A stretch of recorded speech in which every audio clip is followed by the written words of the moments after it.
Wednesday marks the 5-year anniversary of the Charlotte Fire.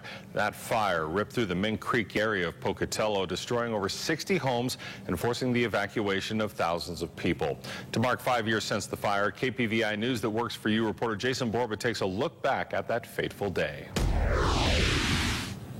I'd like to report a fire up Mink Creek Road.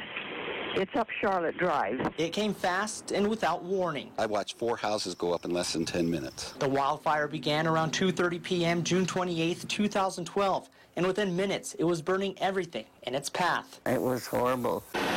The Charlotte fire became a scene out of a movie for those experiencing it. Residents living on the south end of Pocatello said it was like a war zone, as smoke could be seen for miles away, and firefighters and planes did their best to extinguish the flames. I drove up to the top of Johnny Creek, and there was a little crowd there. And, of course, it felt as though it was just over the next rise.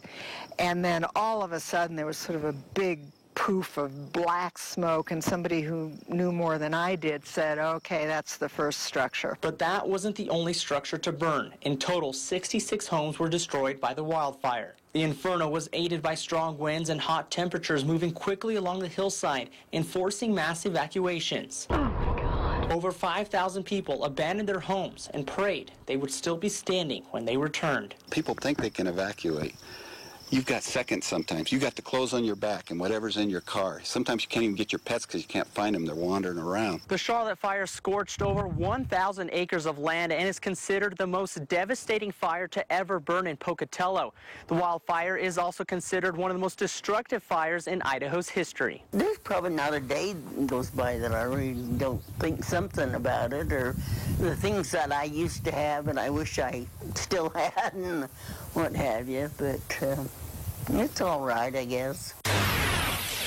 As crews begin to wrap up their work on the Charlotte fire, families are returning to their homes to see what remains. About 3 days later, people were allowed to go back home, or to what was left of them. I lost family heirlooms. I lost everything.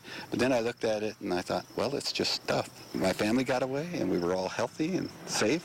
And that was the important part. 5 years later, the Mink Creek area is alive again as people rebuilt their homes and attempted to put the fire behind them. But burned junipers are a constant reminder of that fateful day in June that changed the lives of so many and left a scar in the community. It's finally seeming like home now. For a long time it didn't. I mean, this didn't feel like my place, but yeah, it gets better as time goes on. In Pocatello, Jason Borba, KPVI, news that works for you. No lives were lost in the Charlotte fire. No serious injuries were reported. Tomorrow, we'll look ahead and hear from officials about what they learned from the Charlotte fire.